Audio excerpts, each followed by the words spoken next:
പറശ്ശിനി കടവിലെ മുത്തപ്പൻ ചരിതങ്ങൾ കേട്ടുകൊള്ളുക.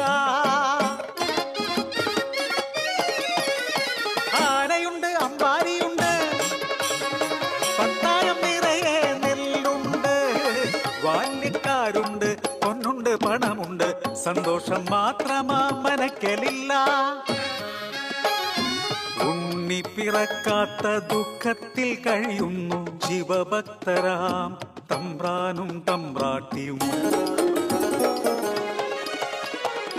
ഒരു രാവിൽ ശയനത്തിൽ ശിവദർശനേ സ്വപ്നെ തമ്പ്രാട്ടി ഉണർന്നു പുലരിയായി. തോഴിമാരൊത്തു നീരാടാൻ യാത്രയായി. ആ പൊൻപുലരിയിൽ കുളിക്കടവിൽ തേജസാൽ ജ്വലിക്കും ഒരു പൈതൽ ശിവദേവൻ നൽകിയ നിധിയല്ലയോ. മനക്കലോ സന്തോഷം അലതല്ലി. ഉണ്ണി വളർന്നു ബാലനായി, കൗമാരം പടിവാതിൽ എത്തി നിന്നു. മാറുന്നു ഭാവങ്ങൾ, രീതികൾ, ഉണ്ണിക്കു കൂട്ടുകാരടിയാളന്മാർ. കടവിനക്കരെ പറച്ചിയൂരിൽ അടിയാള പിള്ളേർ കൂട്ടുകൂടി. തോട്ടിൽ ചൂണ്ടയിട്ടു കാട്ടിൽ നായാടി കള്ളുമോന്തി മാംസം കഴിച്ചിടുന്നു.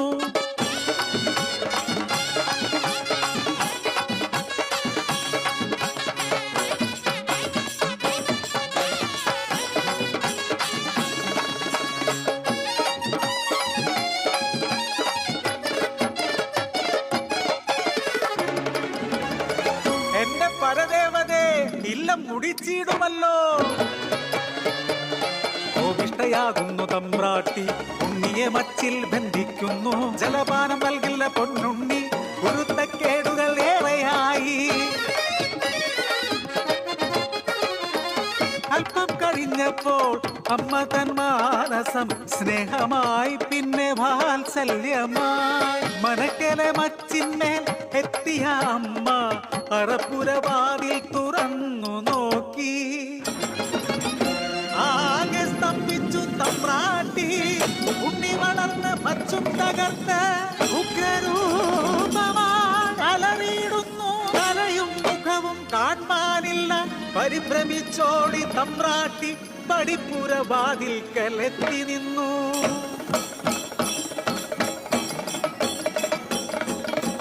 മനക്കലെ മച്ചും തകർത്തുണ്ണി പെരുദൈവമായി മാറി. മലക്കു മുകളിലെ തലയിൽ ജ്വലിക്കും രണ്ടഗ്നിഗോളം.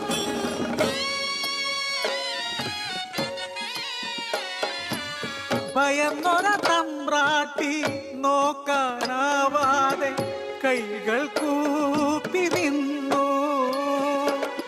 അലറുന്ന ഉണ്ണി അമ്മയോട് ചൊല്ലി, മനുഷ്യനു ജാതിയൊന്നാണ്. അടിയാളപ്പറയർക്കു ദൈവമാകും ഞാൻ, മുത്തപ്പൻ തെയ്യമായി നിറഞ്ഞാടും.